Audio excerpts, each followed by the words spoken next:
əxlaqlı olmaq üçün mütləqdirmi ki, adam dindar olsun? Və ya məsələn, dindar olmasa insan əxlaqlı ola bilmirmi? Məsələn, vicdana əsaslanaraq. Mən ateistlərin etdiyi yaxşılıqların daha məqbul və daha çox sevindirir məni. Səbəbini də deyim. Çünki burada heç bir təmənna yoxdur. Bu adam Allahın varlığına inanmır. Cənnət üçün də eləmirəm. Cənnət üçün də eləmirəm, cəhənnəm üçün eləmirəm. Mən insanam da, yəni bu insan. Mən sadəcə olaraq bir insanam və bunun heç bir təmənnası yoxdur. Ona görə ateistlərin elədiyi yaxşılıqları sevirəm. Və hətta deyirlər ki, Allah qorxusundan elədiyiniz yaxşılığın özü nə qədər yaxşıdır. Siz qorxudan bunu Məncə də. Allahın sənə buyurmuş olduğu hökmləri və həyati qanunları və dəyərləri yaşayaraq ancaq sən o axirəti inşa edə bilərsən. Cənnət və ya cəhənnəm olaraq inşa edə bilərsən. Və bütün məsuliyyəti insan üzərinə qoyur əslində. Tamam. Və ayətdə də keçir ki, dənizdə və suda və quruda sizin başınıza gələnlər sizin öz əllərinizlə törətdiklərinizdir. Fəmən ya'məl misqala zərrətin xeyran yara. Kim zərrə qədər xeyir iş görərsə onun mükafatını, kim zərrə qədər pis iş görərsə onun da cəzasını alacaq. Ağıl deyir ki, mən azadam. Sadəcə bir sual vermək istəyirəm ki, sən nə qədər azadsan ki, öz iradəndən asılı ol bir anlıq, 1-2 dəqiqə nəfəsini saxla. Və ya sənin ürəyin sənin iradəndən asılı olmayaraq vurur. Sən bunu idarə edə bilmirsənsə, sən necə azad ola bilərsən ki?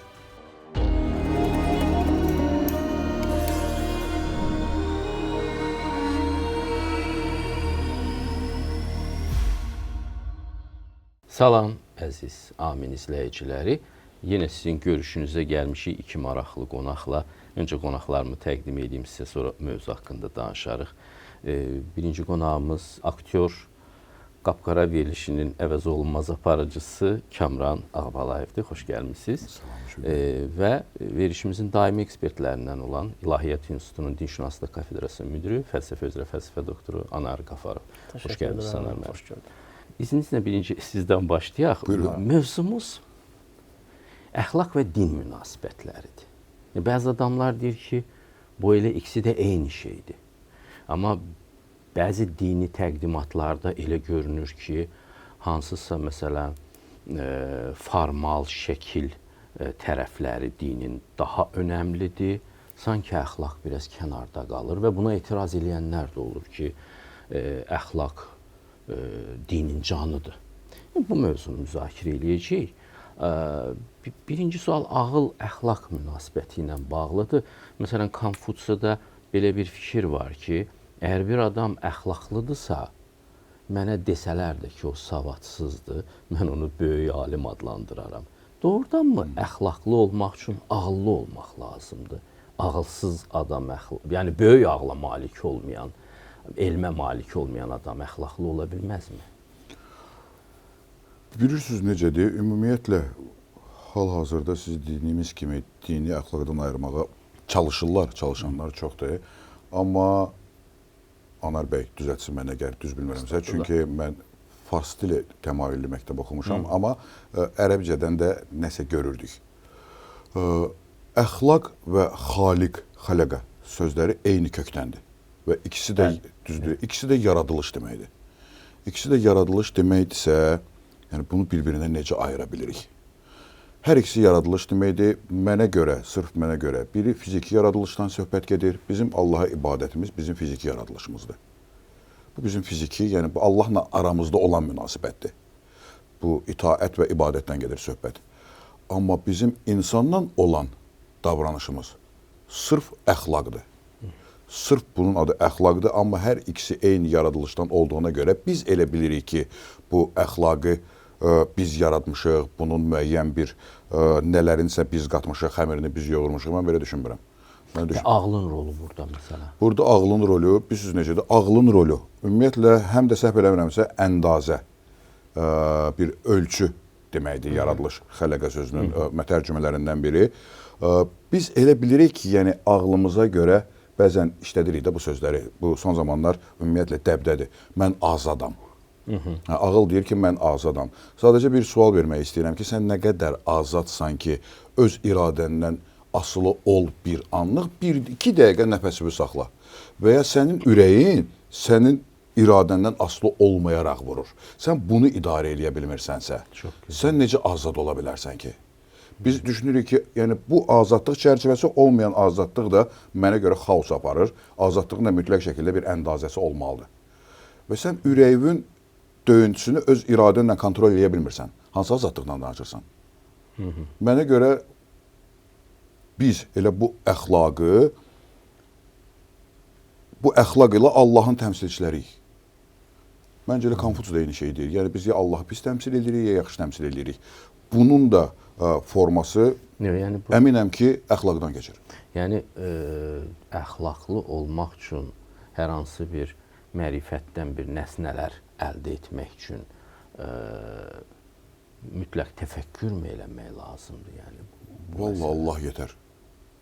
Məncə heç bir təfəkkür eləmək lazım deyil. Hətta Bunun üçün Allah yetər məncə. siz bölüşürsünüz bu fikri? Mən biraz əgər fikirlərini bitirdisə, mən davam etmək istəyirəm. Biraz daha məsələni daha bəlkə çox daha fundamental ele almaq lazımdır. Çünki ağıl deyəndə nəyi nəzərdə tuturuq? Bu ağıl Avropadakı və ya intibah dövründən sonra atomu parçalayan ağıldırmı, saatı kəşf edən ağıldırmı? Rasiodurmu yoxsa deyil? Bu mövzuda qatılmıram. Çünki rasio ilə intellektus arasında intellektuallıq, yəni böyük ehtimal ki, Konfutsinin nəzərdə tutduğu şey də budur, intellektuallıqdır. Bu Platondan gələn bir məsələdir. Yəni ərdən bilməkdir, ərdən bilməkdir. Yəni fəzilət bilməkdir. Əgər bilmək isə fərqində olmaq deməkdir. Bax, bizim dinə əslində ehtiyacımız orada yaranır. İnsanoğlunun dinə ehtiyacı, transendental bir qüvvəyə olan ehtiyacı orada yaranır. Bilməklə bağlı. Biz ümumiyyətlə din ilə əxlaq arasındakı münasibəti dərk edə bilmək üçün ilk növbədə insanın təbiətinə baxmalıyıq, yəni onun mahiyyətinə. Az əvvəl müəllim qeyd elədi ki, əxlaq. Əxlaq yaradılışdır, təbiətdir. İnsan necə bir varlıqdır? İnsan düşünən, daşınan, bilən, bilməyə maraqlı olan və bildiyini bilən bir varlıqdır. Yəni, öz bilikləri üzərində reflektiv düşünə bilən bir varlıqdır. Məsələn, cəmiyyətdən sizə ədalət budur deyə öyrədilib və ya hansısa bir dini təlim, fəlsəfi təlim, ədalət budur deyə öyrədilib. Siz biraz daha bu məsələlərdə dərinləşdikdən sonra gerçəkdən də ədalət budurmu? Mənə öyrədilən həqiqətdirmi ədalət? Buna öz biliklərinin üzərində yenidən düşünməlidirlər. İnsan aqibətini düşünən bir varlıqdır. İnsan xoşbəxt olmaq istəyən bir varlıqdır. Arzusu var, kamalı var. İnsanın, belə deyim, həyatı mənalandırma istəyi var. Yəni, həyatında dönüb dolaşan, baş verən hadisələri mənalandırmaq istəyir. Həyatının özəlliklə bəlli bir yaş dövründən sonra bu daha çox intensivləşir bu hal. Və bütün bunların əslində bu təbiətə malik olması insanın, mən deyərdim ki, onu bir çox fundamental suallar verməyə sövq edir. Məsələn, doğru nədir, yanlış nədir, yaxşı nədir, pis nədir? Deyək ki, Tanrı varmı, Allah varmı? Varsa necə bir şeydir? Ölümdən sonra həyat varmı? Xoşbəxtlik nədir? Kimi fundamental suallar soruşmağa sövq edir. Və bu sualların cavabını bugün bizə təqdim olunan, dünyada sanki hər şeyin açıqlamasıymış kimi təqdim olunan empirik təcrübi biliklərə endirgənmiş, empirik təcrübi biliklərlə, baxış açısı ilə məhdudlaşdırılmış bir dünya görüşü ilə, yəni profan dünya görüşü deyirəm, yəni müqəddəsi və qutsalı, nə müqəddəs varsa insan həyatında onu çıxarır insan həyatından. Sanki maddənin ölçülə bilən, varlığın ölçülə bilən tərəfləri ilə əldə etmiş olduğu elmi nəticələrlə sənin həyatını mənalandırmağa çalışır. Halbuki bu yanlış bir təsəvvürdür. Çünki bütün bu fundamental sualların cavabı hardadır? Metafizik aləmdədir. Dindədir bütün sualların cavabı əslində metafizik aləmdədir və ya bunun üzərinə inşa edilmiş fəlsəfi təlimlərdədir, sufi təlimlərində, mistik təlimlərdədir. Bu anlamda müəllimin dediyim, deməli, Kamran bəyin söylediyi fikirlərin bir qisminə qatdıram deyə bilərəm. İndi məsələ burasındadır ki, məsələn, biz bu sualları verən insanı, yəni həyatında, məsələn, belə bir şey görürük. Bu sualları özünə soruşan insan müxtəlif cümlələr qurur həyatında. Məsələn, deyək ki, Allah var deyir. Mühakimələr. Müəyyən mühakimələr irəli sürür. Və ya ölümdən sonra həyat var. Mütləq xoşbəxtlik var. Əs-səadətul qusva dedikləri qədim dövrdə, orta əsrlərdə, yəni son, mütləq səadət dediyi bir şeydən bəhs edir. Bunlar əslində çox iddialı cümlələrdir insan həyatında. Çox iddialı cümlələrdir. Yəni, baxın ki, məsələn, biz o az əvvəl insanın özünə vermiş olduğu suallar ki var, Tanrı varmı, yoxmu, yaxşı nədir, pis nədir, doğru nədir, yanlış nədir? Məhz bu sualları idi ki, məsələn, biz Platonun mağara allegoriyasına fikirləşəndə, Platonun o mağarasında zəncirlənmiş kölənin mağaradan xaricə çıxmağa sövq edən, Buddanı saraydan çıxmağa sövq edən, Hz. Məhəmməd Peyğəmbər sallallahu aleyhi və səlləmi Hira mağarasına getməyə sövq edən bu suallar idi. Və ya modern dövrdə Martin Heideggerin insanlığı öz qaranlığı ilə üzləşdirməyə sövq edən bu suallar idi əslində. Yəni, insanın anlam arayışı içərisində olması, məna axtarışı içərisində olması və bu məna axtarışının təməlində də mütləq bir müqəddəslik var. Din buna ən yaxşı cavabı verən vasitələrdən birisidir. Nə üçün? Çünki bax biz dedik ki, insan ümumiyyətlə ətrafında dönüb dolaşan bütün şeyləri dərk etməyə çalışır. Bunu ən balaca uşaqlarda biz çox rahat bir şəkildə görə bilərik. O nədir, bu nədir? Hər şeylə bir əlaqə qura bilmək üçün əvvəlcə onun tanımlara ehtiyacı var. Düzdür, o məsələn elmi bir şəkildə bu tərifləri bizə, bunun tərif olduğunu, bunun ciddi bir şey olduğunu bizə izah edə bilməyəcək uşaq. Amma onun üçün maraqlı olan onun görmüş olduğu, müşahidə etmiş olduğu şeylərin onun üçün nə ifadə etdiyi məsələsi. Çünki gələcəkdə onunla münasibətini quracaq. İnsan təriflərə görə, tanımlara görə, definisiyalara görə əşya ilə, varlıqla, hadisələrlə münasibət qurur. Və bu münasibət çərçivəsində insan məsələn deyirəm ki, mövcudluğa dair bir şeyləri idrak etməyə çalışır, varlığı. Amma bu varlıqda bir şey var. Varlığın idrak edilə bilən iki yönü var. Bir, ölçülə bilən tərəfləri, hansı ki empirik tərəfləri laboratoriya aparılır. Bir də insan həyatında elə şeylər var ki, o ancaq laboratoriyada ölçülə bilən şey deyil ki, sevgi, mərhəmət, ədalət, sədaqət, şəfqət və bu kimi mücərrəd anlayışlar. Hansı ki, bunlar bütün dinlərin dəyəridir. Məsələn, Ren deyə, məsələn, Konfutsiyadan bəhs edədiniz, Ren, insanpərvərlik. Li, Ye, Yen dediyimiz bir də ədalət anlayışı məsələn. Bütün bunlar bütün dinlərdə hardasa, Buddada doğru söz, doğru düşüncə, doğru davranış. Bunların hamısı mücərrəd anlayışlardır. Bu mücərrəd anlayışlarla bağlı insanın dərin metafizik, fundamental fərqindəliyə ehtiyacı var. Yəni bu belə bir şeydir. Dinin insanın mövcudluq idrakına qazandırdığı şey nədir bilirsiniz Müşfiq müəllim? Din insanın mövcudluq idrakında mövcud olan şeyin idrak etmək istədiyi varlığın və ya hadisələrin əvvəli və axırı ilə bağlı hipotezlər verir və əvvəli və axırı ilə bağlı müəyyən fikirlər təlqin eləyir insana. Yəni daha konkret desəm, varlıq hardan gəldi, hara gedir? Mən kiməm, mən nəçiyəm, eşqim, diləklərim nə, niyə gəldim dünyaya, yəni, bu dünyada yerim nə? Bəxtiyar Vahabzadə Allah rəhmət eləsin. Yəni siz biraz çox elmi tutumlu anlayışlarla danışırsınız. Məsələn, kənddəki bir çoban bütün bu şeyləri bilmir. Rasyo nədir, intellekt nədir? Belə deyim. Yəni, amma o fərqindəliyi o necə hiss eləməlidir, o necə ayırmalıdır? Necə təfəkkür eləməlidir? Məsələn, Buddada sadə bir söz var, deyir ki, müdrik deyir, birini götürür, baxır əlində, sonra o birisini qoyur, o bir əlinə baxır. Sadə sözlərdən istifadə edir ki, belə düşünün. Yəni, məsələn, belə deyək də, konkret olaraq deyir ki, sənin gəldiyin yer, yəni səni var edən bir tanrı var, bir Allah var. Və sənin gedəcəyin bir yer də var, axirət. Bu dünya sənin üçün bir axirət tarlasıdır. Allahın sənə buyurmuş olduğu hökmləri və həyati qanunları və dəyərləri yaşayaraq ancaq sən o axirəti inşa edə bilərsən. Sənin üçün hazırlamış onu axirəti cənnət və ya cəhənnəm olaraq inşa edə bilərsən. Və bütün məsuliyyəti insanın üzərinə qoyur əslində. Tamam. Və ayətdə də keçir ki, dənizdə və suda və quruda sizin başınıza gələnlər sizin öz əllərinizlə törətdiklərinizdir. Fəmən ya'məl miskara zərrətin xeyran yara. Kim zərrə qədər xeyir iş görərsə onun mükafatını, kim zərrə qədər pis iş görərsə onun da cəzasını alacaq. Mükafat və cəza anlayışı içərisində insanlığa bir həyat fəlsəfəsi təqdim edir. Yəni bizim qurtuluşumuz insan olaraq bu fundamental dəyərlər ki dedim, məsələn ədalət, sevgi. Bu dəyərlərin insan həyatında bu dəyərləri bilməsi başqa bir şeydir. Məsələn, mən deyirəm ki, ədalət nədir? Bunu hər kəs bilir. Amma gəlin qəbul eləyək ki, cəmiyyətdə rüşvət almanın yanlış bir şey olduğunu bilən insanlar özü də bəzən rüşvət ala bilir. Ədalətin yaxşı bir şey olduğunu bildiyi halda zülm edən insanlar var. Bunu necə biz əsaslandıracağıq? Demək ki, burada bir sanksiyaya ehtiyac var. Mənə elə gəlir ki, bu sanksiya, ən gözəl sanksiya dində axirət təsəvvürüdür. Axirət təsəvvürü yeganə təsəvvürdür ki, insanın varlığa baxışında, yəni mən varam dediyim zaman bu varlığımı sadəcə bu fiziki dünya ilə məhdudlaşdırmır. Bu dünyadan sonraki dünyada da hesab verə biləcəyim bir dünya var.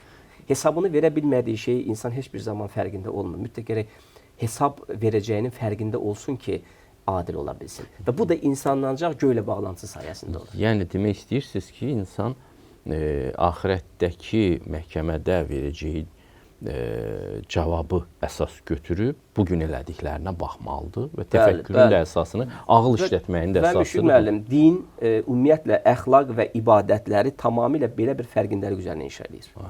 Hammurapi qanunlarına bənzəyir. Bu Hammurapi qanunlarında da belə bir şey var ki, öldürürsənsə öldürürlər. Oğurluq edirsən, əlvi kəsirik. Peyğəmbərimizin hədisi var. İndi hədis bəziləri hədisləri qəbul etmir, amma hədis inkarçıları var.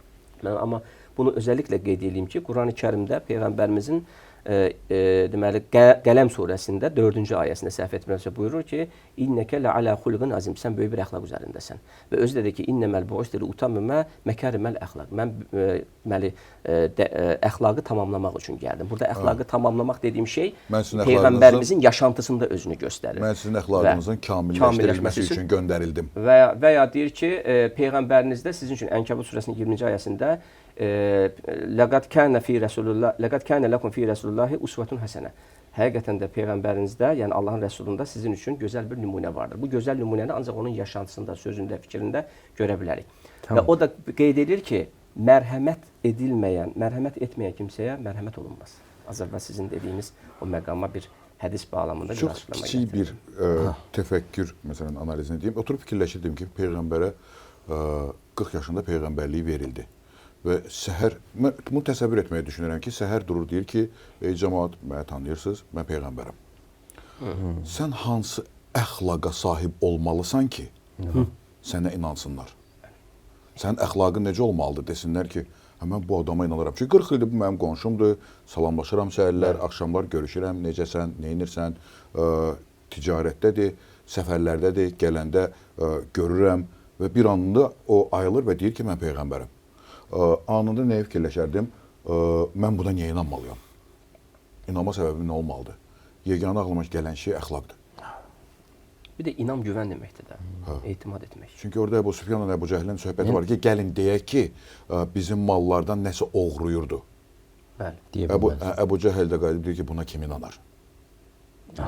Hətta Bizans imperatorla görüşündə Əbu Süfyana deyirlər ki, bəs sizin o sizə düşmən kəsildiyiniz insan, Məhəmməd deyir, necə yalancı bir adamdır və əslində, baxın, müşrikin əxlaqı da çox önəmlidir. Burada müşrikin əxlaqı özünü göstərir. Bugün, modern dövrdə müşrik müəllim, biz müşrikin əxlaqına belə bəzən ehtiyac rahat şəkildə deyir ki, yalancı deyil. Deyir, yalancı deyil. Düşməni ola-ola deyir, yalancı deyil. Bu Qurani-Kərimdə bir ayət var ki, deyir ki, bir qövmə duymuş olduğunuz düşməni sizi əsla və əsla ədalətsizliyə sövq etməsin. Kamran müəllim, çox maraqlı nöqtəyə toxundunuz. Əxlaq elmin başlanğıcıdır. Yəni, Allahın sənə böyük elm verməsinin səbəbi bu imiş Peyğəmbərə ki, səni əxlaqlı gördük, o yüzdən əxlaqı da tamamlamaq üçün bu elmi verməyə başladıq. İndi ictimai-siyasi sferada belə suallar da olur. Əxlaqlı olmaq üçün mütləqdirmi ki, adam dindar olsun? Və ya məsələn, dindar olmasa insan əxlaqlı ola bilmirmi? Məsələn, vicdana əsaslanaraq. Yəni, ikiniz də bu suala cavab verərsiniz bircə. Biz necədir? Məsələn, adi ateistləri götürək, mən bunun şahidi olmuşam və mən ateistlərin etdiyi yaxşılıqların daha məqbul və daha çox sevindirir məni. Səbəbini də deyim, absurd gələ bilər. Amma ki, niyə görə? Çünki heç bir qarşılıqlı təmənna görmürəm. Çünki burada heç bir təmənna yoxdur. Bu adam Allahın varlığına inanmır, amma insan olduğunu danmır, insan olaraq yaxşılıqlarını davam etdirir. Niyə görə? Səbəb mən insanam. Cənnət üçün də eləmirəm. Cənnət üçün də eləmirəm, cəhənnəm üçün eləmirəm. Mən insanam da, yəni bu insan, mən sadəcə olaraq bir insanam və bunun heç bir təmənnası yoxdur. Ona görə ateistlərin elədiyi yaxşılıqları sevirəm. Və hətta deyirlər ki, Allah qorxusundan elədiyiniz yaxşılığın özü nə qədər yaxşıdır, siz qorxudan bunu edirsiniz. Məncə də bunun həqiqətini biz Anar müəllim deyəcək, amma ki, bu doğrudan da çox səmimi görsənir. Çox səmimi görsənir, yenə də gəlib çıxırıq, məsələn, bəzi hətta yenə o müşrik mövzusuna gəlirik, yəni onlar belə həqiqəti deyirlər, bu müşrikin əxlaqından gedir söhbət. Gördüyünü dana bilmir. Və hətta bəzi müşriklərdən gəlir ki, biz deyir Məhəmmədin sallallahu aleyhi və səlləm dediklərini əməl eləyərdik. Söz versək, əməl eləməyə məcburiyyətimiz var. Ona görə eləmirik, söz vermirik.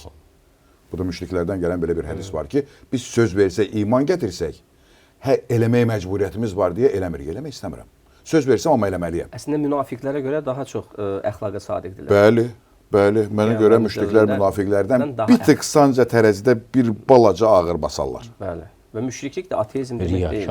Bəli, bəli. Ateizmlə qarışdırır bəzən. Müşriklik ateizm deyil. Müşriklik sadəcə şərik qoşur, amma necə? Onun da bir müqəddəsi var. Sadəcə o müqəddəsi antropomorfik şəkildə, yəni belə deyək, insan şəkilçi bir tanrı təsəvvürü içərisində Tanrıya inanır və Tanrının Allahın müxtəlif sifətləri ki var, hansı ki indi biz deyirik 99, əslində çoxdur, Qurani-Kərimdə çox çıxar o sifətlər. O atributları ayrı-ayrılıqda qəbul edir. Necə ki, qədim dövrdəki, məsələn deyək ki, yağış tanrısı və politeizmdəki kimi. Dolayısıyla burada bir məsələ də var da. İndi məsələn Maun surəsinə baxanda ərəeytəlləzi yukəzzibu biddin fəzəlikəlləzi yəd'uliyyətin deyə davam edir.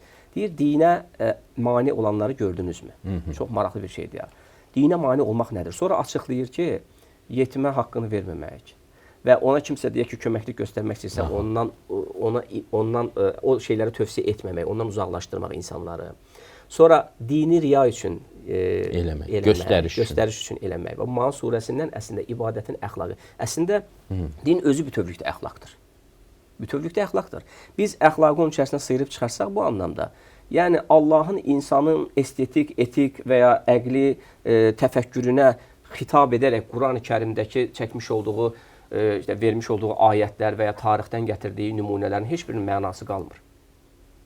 Onun əsas mənası insanın bu dünyada ikən teosentrik, yəni ilahi mərkəzli yaşamasıdır. Hədislərdə bu ihsan deyirlər buna. Əl-ihsani hiyə ən ta'budallaha kəənnəhə tarahu. Allahı görürmüş kimi ibadət etmək. Peyğəmbərimizə də Allah Teala Ənkəbut surəsinin 45-ci ayəsində buyurur ki, deyir, utlu, bu çox maraqlıdır, iqra demir, utlu deyir. Utlunu deyəcəm nə üçün utlu deyir. Utlu, mə uhiyə iləykə minəl kitəb və aqimus salət, innəs salətə tənhə anil fəhşə vəl münkər və li zikrullahu əkbər. Allaha zikirdir ən yaxşı, ən böyük ibadətdir. Bu zikir nə olan şeydir? Daha sonra açıqlamasında, sonraki ayətdə görürük ki, biz, yəni konkret olaraq əməllərdə özünü təzahür etdirən şeydir. Yəni, bütün əməllərimizdə, baxın, az əvvəl Kamran bəy bir şey işarə elədi. Dedi ki, insanın Allahla münasibəti, insanlarla cəmiyyətlə münasibəti. Əslində, əxlaq bunların tamamını, hamısını əhatə edən bir anlayışdır. Bizim Allah qarşısındakı məsuliyyətimizi yerinə yetirməyimiz də Allah qarşısındakı əxlaqımızdır. Cəmiyyət qarşısında əxlaqımızdır, bir də içimizdəki mənimiz qarşısında bir əxlaqımız var. Yunus Əmrənin dediyi kimi, mənə məndə deməyin, mən məndə deyiləm, bir mən var, məndə məndən içəri. İçimizdəki o mən ki var, hansı ki Rum surəsinin 30-cu ayəsində buyurulur, sizdən deyir, üzünü həqiqətə çevirənlər mütləq deyir, Allahın sizi yaratdığı dinə çevirsin, o fitrətə çevirsin. O içimizdəki fitrətdir, vicdan dediniz az əvvəl. Belə fikir ki, onda vicdan bu əxlaqın indikatorudur da. Əslində bir dəfə mənə sual verdilər. Bəli, dedilər ki, vicdan nədir? Dedim ki, vicdan Allahın daxili aləmdə yaratdığı dindir. Yəni içimizdəki ilahi səsdir. Sokratı bilənlər bilir, daimonion deyir buna. Daimonion nədir? İlahi səsdir. Yəni Sokratı intihara götürən səsdir bu. Deməli ola bilər ki, özünü intihar yox, daha doğrusu edama götürən. Adam məsəl üçün ilahinin səsini eşidir, amma dindən bir bilgisi yoxdur. Bir də bu var. Bu da bir fərqli bir məsələdir. Əslində bu çox o qədər də asan məsələ deyil Müşfiq müəllim. Bu haqqda çox konkret fikir söyləmək. Yəni doğrudan da məsələn belə hesab eləyirlər ki, məsələn mütəfəkkirlər və məsələn mən özüm də belə fikirləşirəm ki, Allah insanın həyatına və səmimi desəm, bir neçə şəkildə müdaxilə eləyir. Bir ayətlə, sözlü müdaxilə deyirəm buna. Bir yaradılış ayəsi ilə, yəni məsələn deyək ki, təbiət və insanın daxili aləmi, kimyası, insanın kimyası deyək də biraz modern elm adamlarının da xoşuna gəlsin. İnsanın kimyası nəysə. Yəni vicdanı ilə insana müdaxilə etməsi. Məsələn, Qurani-Kərimdə ayət var bundan bağlı. Biz deyir, öz işarət ayələrimizi deyir, onlara deyir, nəfslərində və üfqlərdə göstərəcəyik. Öz daxili aləmlərində və xaricdə göstərəcəyik. Ədəbiyyatımız var, Azərbaycan ədəbiyyatı. Azərbaycan ədəbiyyatının özündə çox dərin metafizik, yəni dini məzmun var. Çox bəli. Nəsimiyə baxırıq, deyir ki, surət nəqşində hər kim görmədiyi nəqqaşını, vahid-i surət onun gözsüz yaratmış başını. Yəni sən öz bu varlığında deyir, o ilahi surəti, o şeyi görməsən, onda deyir, sənin deyir, gözün yoxdur. Oradakı göz daxili aləm anlamda, batini göz ki, sən özünü görə bilmirsən. Və ya şeydə, Nəsimidə, Nizamidə də deyir ki, nəqşini bilməyən fanidir, fani, baqi say bu nəqşi bilən insanı. Özündən hər kim ki deyil xəbərdar, bir qapıdan girər, o birindən çıxar. Qapı tüstüsüzdür, pəncərə tozsuz, günəşə bir baxan tapılmaz əfsus. Fikirləşirəm ki, niyə görə Nizami günəşdir? Bu günəşin burada əslində anlamlandırıla bilər. Sonra baxıram Platonun təliminə, görürəm ki, mütləq yaxşı ideyası, Bilirsiniz ki, Sokratdan əvvəl fərqli idi, Sokratdan sonra fərqli idi. Əslində, əxlaqın mənbəyi məsələsi, dinlə əxlaq arasındakı münasibət, yaxşı təsəvvürü ilə birbaşa əlaqəli bir məsələdir. Bizim əslində bugün cəmiyyətdə, ümumiyyətlə dünyada insanlığın təməl problemi pisə dair yox, yaxşıya dair təsəvvürlərinin problemli olmasıdır. Yaxşı nədir sualına çox naqis bir cavabımız var insan olaraq. Platon fəlsəfəsində yaxşını, mütləq yaxşını günəşə bənzədir. Deyir, o izah olunmaz. Amma izah olunan bir çox şeylərin təməlində o var. Onun işığında izah olunur. Anar müəllim ədəbiyyata toxundu, mən sənətə toxunmaya bilmərəm. Siz də sənəti təmsil edirsiniz. Əvvəllər bu barədə şübhə yox idi. Çünki hardasa 19-cu əsrə qədər sənətin içində həmişə din, əxlaq ayrıca bir sütun kimi, xət kimi görünüb. Amma indi belə bir anlayış var ki, əslində sənət əxlaqdan kənarda ola bilər və əxlaqın hardasa təftiş olunduğu bir sahədir həm də. Siz bu ilə razısınızmı? Yəni sənətdə əxlaq olmalıdırmı? Olanda deməzlərmi ki, bu köhnə əsrlərin sənətidir? Mən ümumiyyətlə düşünmürəm ki, yəni əxlaqın olmadığı bir yer olmalıdır və ya bir sənət olmalıdır. Elə bir şey yoxdur. Ola bilər bu indi müasir sənətkarlar biraz bunu dəbdə olmadığını sayırlar. Amma ki, yenə də deyirəm, bu yaradılışın zahiri tərəfi bizi isə, batini tərəfi vallah əxlaqdır. Hər şey əxlaqdan başlayır. İndi onlar deyə bilirlər ki, əxlaq nisbidir də. Məsələn, bu günləri ən böyük, məsələn, yəni mənə görə ən böyük aktyor gedib gələn və inanmıram ki, bundan bir 100 il, 200 il sonra da bu dəyişəcək, bu Marlon Brando'dur. Amma Marlon Brando haqqında hamı deyir, çox möhtəşəm aktyor idi, amma həddindən artıq əxlaqsız idi. Həddindən artıq əxlaqsız idi və bu səbəbdən də cəmi həyatında bir 5-10 film var ki, sözünü deyə bildi, sırf əxlaqi münasibətlərə görə, yəni əxlaqsızlığına görə onu filmlərə çəkmədilər. Yəni, Marlon Brando çox əxlaqsızlığına görə, həddindən artıq böyük əxlaqsızlıqları var. Onun bioqrafiyası ilə o qədər tanış deyiləm. Məsələn, Parisdə sonuncu tango filmində aktrisanın başına gətirdiklərini yəqin ki, kinoşünaslar, ümumiyyətlə kinonu sevərlər, bilirlər. Həddindən artıq çox əxlaqsız bir aktyor olub. Yəni, bunu sənət naminə dediyini, hər zaman elədiyini təsdiq eləyib. Amma inanmıram ki, sənət əxlaqdan ayrı olmalıdır. Yəni, sənətkar sözünün necə əxlaqı olmamalıdır? Onlar deyirlər ki, nisbidir də, məsələn, əxlaq. Əvvəllər sizin əxlaqlı saydığınız, indi əxlaq deyil və siz hardasa orta əsrlərin qədim dövrün əxlaqı. Belə bir söz var ki, güya əxlaq dəyişə bilərmiş. Yəni, əxlaq güya inkişaf eləməlidir və ya əxlaq... Siz necəsiniz? Yox, mən biraz köhnə fikirliyəm, qoy köhnə fikirli də qalım. Çünki mən Allahı təmsil etdiyimə inanıram. Mən sənətdə də, mən filmdə də, tamaşa olsa tamaşada da Allahı təmsil, orada da, aparıcılığımda da Allahı təmsil etdiyimə inanıram. Mən buna inanmaq istəyirəm. Ola bilər, pis təmsil edirəm, bu başqa söhbətin mövzusudur. Amma ki, təmsil etdiyimə inanmaq istəyirəm. Və əxlaqsız inanmıram ki, Allahı təmsil etmək mümkün olsun. Mənə gəlir ki, sənətin, ümumiyyətlə, incə sənətin, teatr, kino, bunların tamamının təsir gücü, memarlıq, təsir gücü, içində həqiqətən də o ilahi nüansları daşıdığı zaman daha çox olur. Teatr sözünün özü də zaten Tanrı oyunu deməkdir. Tanrı'nın oyunu. Teo, yəni Teo Tanrı deməkdir. Bəli, Tanrı oyunu deməkdir. Əslində Tanrının, yəni böyük ehtimal ki, belə təsəvvür edirəm ki, ola bilər əskik söyləsəm, düzəlsin Kamran bəy, insan bu həyatda rolu nədir? Nə etməliyəm? Tanrı mənə hansı rolu biçib? Bax, bu suallar Tanrının oyununu insan imiclərinə görə, təsəvvürlərinə görə formalaşdırma cəhdi insanı teatr kimi bir deməli hadisənin inkişafına götürüb. Amma bəli, siz bunun çox bəsit formasını deyim. Bunun çox bir bəsit forması var. Özümü deyəcəyəm. Mən öz əndazəmi də bilirəm. Mən öz nə boyda olduğumu da bilirəm. Haradan gəldiyimi də bilirəm. Harada yaşadığımı da bilirəm. Və inandırım sizi ki, heç bir halda Allah olmadan mən demirəm ki, bu gün nələrisə nail olmuşam. Sadəcə olaraq nail olduqlarım, bu günləri mənim çəkildiyim filmlərdə gördüyüm aktyorlar, nə zamansa mən onlara görə filmə gəlmişəm.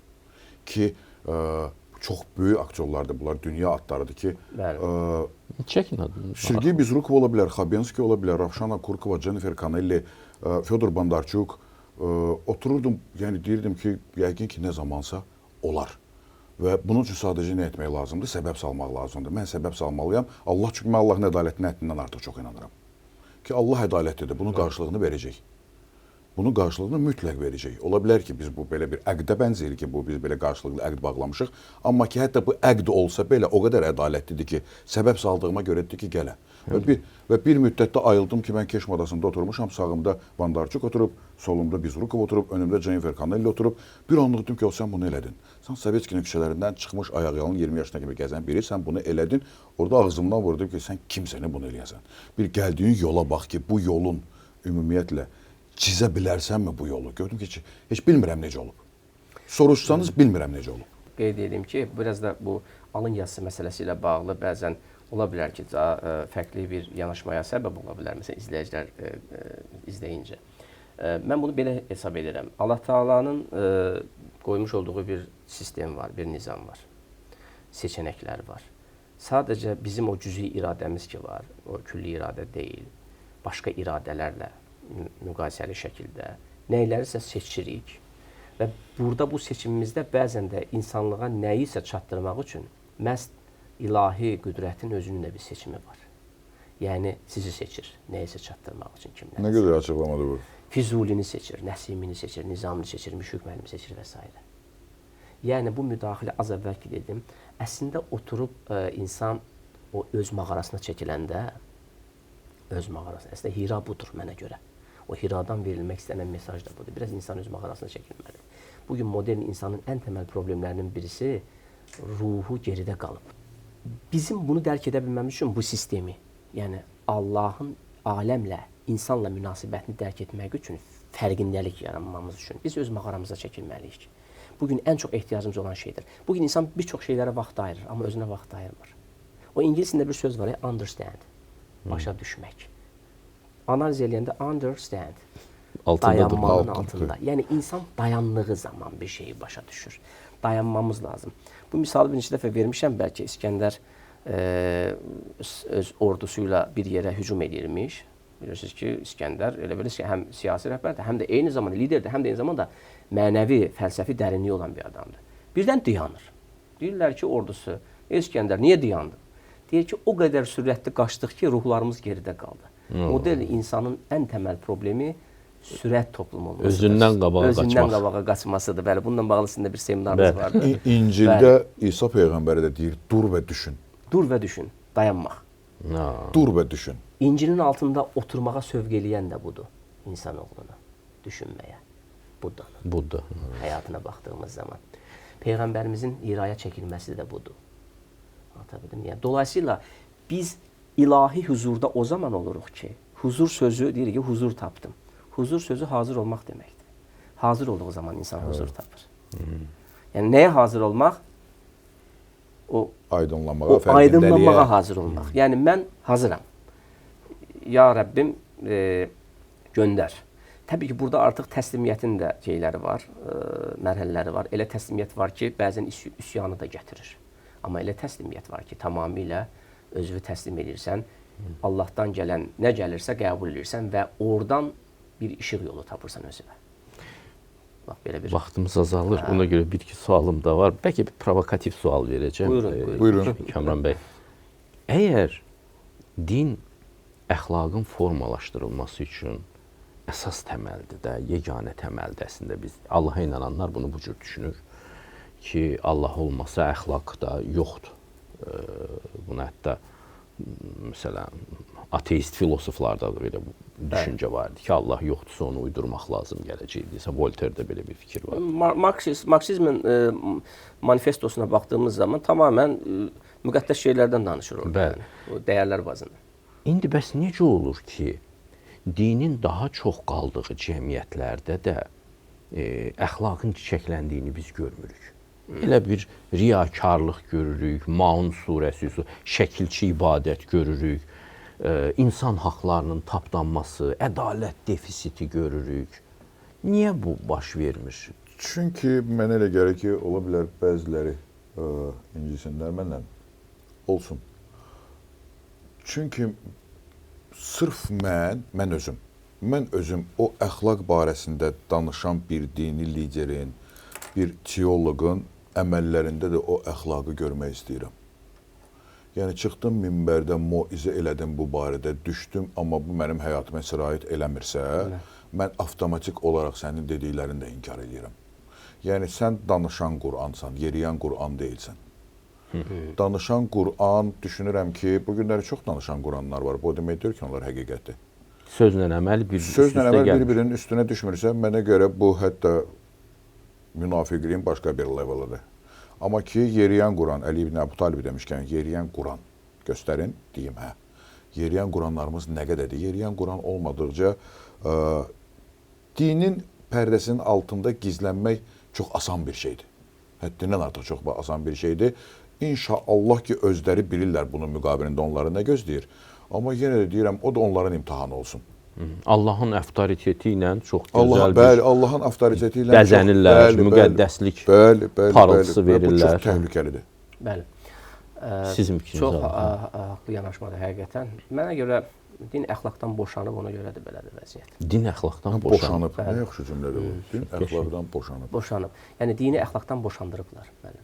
Dinin həqiqi məzmunu əxlaqdır və əxlaqdan boşandığı zaman təbii ki, onun bağlayıcı ola bilməsi üçün insanlar üçün, yəni əxlaqi kodekslərin və normların mütləq bir müqəddəsə ehtiyac var. Baxın, biz fəlsəfə tarixində də Immanuel Kant teorik nəzəri ağlın tənqidi adlı əsərində insan ağlının metafizik həqiqətləri bilməyəcəyini iddia edir. Amma axırda praktik ağıldan doğan əxlaqın bağlayıcı ola bilməsi üçün Tanrını Allaha bir postulat olaraq qəbul etmək məcburiyyətində qalır orada. Yəni bu olmasa deyir, etdiyimiz əməllərin heç birinin faydası olmaz. O Quran-Kərimdəki o ifadə "Ləqəd xələqnəl insane fi əhsəni təqvim sümmə rədədnəhu əsfələ səfilin." İnsan bəzən də o aşağıların aşağısına enəcək qədər nankör və naşükür və unutqan ola bilir. Biz Allah qatında vermiş olduğumuz sözü unutduğumuz üçün əzəldə, yəni o qalu bəlada deyir şairlərimizdə, o sözü unutduğumuz üçün biraz da insan əslində belə deyim də, modern dövrün, biz deyirik nə qədər də desək, bu modern dövrün reklamları, informasiya bombardımanı və ya digər reklamları, həyat şərtləri insanlığı sadəcə pragmatik bir həyat fəlsəfəsi, yəni mənfəətçi bir həyat fəlsəfəsi ilə həyatlarında xoşbəxt olacağı təsəvvürünə götürdü. İnsan övladını o qədər məşğul edib ki, modern dövr, sistem olaraq, kapitalist sistem, əşya mərkəzli gördüyü üçün insan da hədəf olmaqdan əşya olmaq səviyyəsinə, vasitə olmaq səviyyəsinə gəlib düşüb. Və bu fəlsəfə, bu anlayış insanı o qədər məşğul edib ki, az əvvəl dediyim kimi, insanın oturub da bu kimi şeyləri düşünəcək vaxtı yoxdur, qalmayıb. Amma oturub bir balaca düşünsə, məsələn, mən bu mənada həqiqətən də həm Baku TV rəhbərliyinə, həm ümumiyyətlə dini qurumlarla üzrə Dövlət Komitəsi rəhbərliyinə sizlərə təşəkkür edirəm ki, bax bu verilişlər sayəsində insanlarımız az da olsa qısa bir müddətdə hansısa bir nüansları özün üçün aydınlata bilir. Yəni bunlar bir naxışdır, incə naxışlardır, amma bu mütləq bir işə yarayacaq. Modern dövrün insanını bu mənəvi böhrandan xilas eləyəcək. Dediyim kimi, biz dini nə qədər ki, sadəcə şəriətə həbs ediriksə, şəriət qayda qanunlarına, biz dini nə qədər ki, tarixi hadisələrə həbs edib oxuyuruqsa, biz dini nə qədər ki, təkfirçi zehniyyətlə izah etməyə çalışırıqsa, bax, belə bir din heç bir zaman əxlaqi olaraq öz mövcudluğunu, öz əxlaqi mahiyyətini ortaya qoya bilməyəcək müəllim, Müşfiq müəllim. Gərək, yəni qanunların arxasında belə əxlaq durur. Hüququn arxasında belə əxlaqi şuur dayanır. Biz əxlaqi şuuru oradan yığışdırsaq, heç bir hüquq bəs nədir insan həyatında? Hüquq əxlaqın yeriyən ayağıdır. Hüquq ancaq cəza verir, amma əxlaq mükafat da verir. Bugün biz, müəllim, şükrümüzü itirdiyimiz üçün, şükranlığımızı itirdiyimiz üçün bir çox şey itiririk. Bu da bir başqa bir məsələ. Mən çox təşəkkür edirəm hər ikinizə. O söz utanmaq hissi, həya hissi həqiqətən əxlaqın təməlində duran bir hissdir. İndi biraz da elə düşünürlər ki, insanın yetkinliyi onun həyasızlaşmasıdır. Nə istəyirsən deyə, böyüyün üzünə çıx, qalx deyinən bunu, sən artıq yetişmiş insansan. Amma şərqdə həmişə həyanı, utancaqlığı əxlaqın təməli sayılır. Ailədən başlayır, valideynə münasibət özəlliklə. Fitrət də həm də önəmlidir. Bəli, valideynə münasibəti, məsələn, Quran-Kərim xüsusi diqqət yetirir. Çox təşəkkür edirəm hər ikinizə. Mövzunu demirəm ki, bitirə bildik, amma məncə maraqlı yerlərə toxuna bildik. İnşallah. Sağ olun söhbətiniz üçün, izləyicilərimizə isə gələn görüşlərə qədər deyirəm.